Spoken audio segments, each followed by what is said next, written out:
What's going on? Welcome to another Airbrush Q&A video. This is where I take your questions and I'll answer them in a video format to help you out. If you have an airbrush related question that you need an answer to, leave it in the comments below and there's a chance that it may be answered in our next video. So today's question comes from William Young. This is a pretty basic question, but I've been trying to do airbrushing on and off for the last year. 3 minutes into doing the basics, I've had the airbrush plug up to the point where I've had to take it to the sink and flush it all out and then put everything away. What is the problem I'm creating? Is it not doing the double action correctly? I'm using the Iwata CS and also the Revolution. Thank you. So you mentioned you were getting a lot of tip drying. This is common with airbrushing. Excessive tip drying can be caused from one main issue, and this is the first one that most beginners encounter, and that is not using the double action correctly.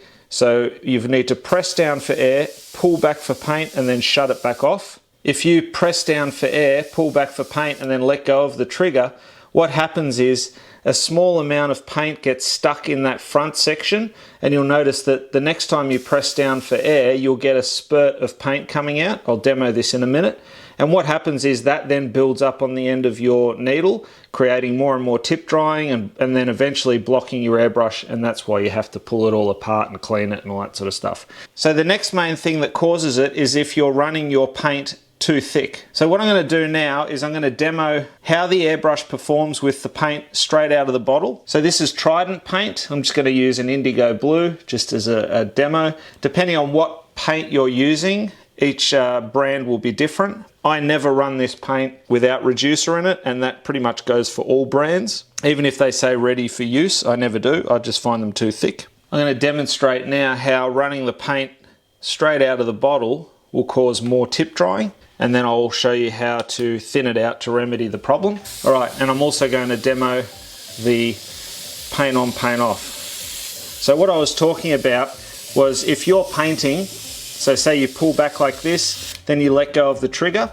The next time I press down, you can see I'm going to get a spurt of paint. But you'll also notice that there's already paint building up on that nozzle. If I paint more, and you can see how this paint it's flowing, but it's not by all means flowing at an optimal rate. You can see I'm starting to get some gapping.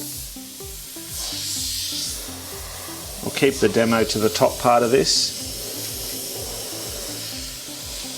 so that you can see the comparison. Now I'm running at about 30 psi, but you can see now from only a little bit of painting, there's already tip drying happening on that needle. So what you want to do is pick it off. I put my finger over the front as well and blow back. It just bubbles back in here to dislodge it. I do have a video explaining this in more detail. I'll link that up in the description below. But you can see how that, look, it's flowing, but it's not fantastic, all right? And that use of the double action where you're pulling back, letting go, pulling back, letting go. If I do that over and over, you'll see what I mean. Very hard to do it, but getting the double action correctly is the first step to reducing your tip drying and blockages. Now take a look at that needle and you can see the blockage.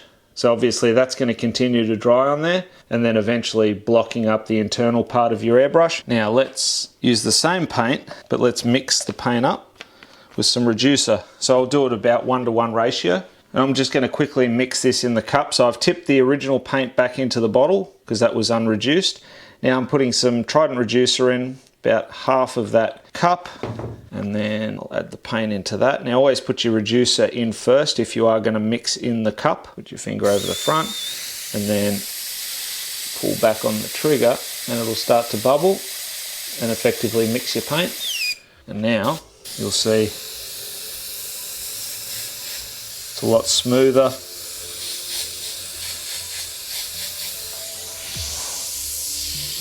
You see I'm not getting any of that gapping. Nice and easy to get a fine line. And we're just getting an overall smooth spray. You can see how much better that area is compared to that. So that is just a 1:1 mix. If you want to add more reducer, by all means do so. For my detailed brushes, I'll be working at about a 30% paint, 70% reducer, and I'll turn the pressure down. So that's the other thing. I'm running at 30 psi, okay? If the paint's too thick, another thing you can do is turn the pressure up, all right? And if you turn the pressure up, let's do that now. All right, so now we're at 40 psi. It's going to blast out a lot easier, and you are going to get less tip drying. All right, depending on what you're doing, obviously. Higher pressure works better for, say, t-shirts and doing large scale murals. It's not so good when you want to do fine work. I mean, you can see I can still get some fine dots, but I'd be better off running back to that 30 psi or even lower, okay? But if you want to know things that help you with tip drying, it's definitely use of double action. That's rule number 1. Paint mix is number 2 to check, and number 3 is your PSI. They're the 3 main factors that are going to make sure that your airbrush is running super smooth for you and there's no issue. So to continue your learning, be sure to check out some of the other videos and playlists that I've got listed here.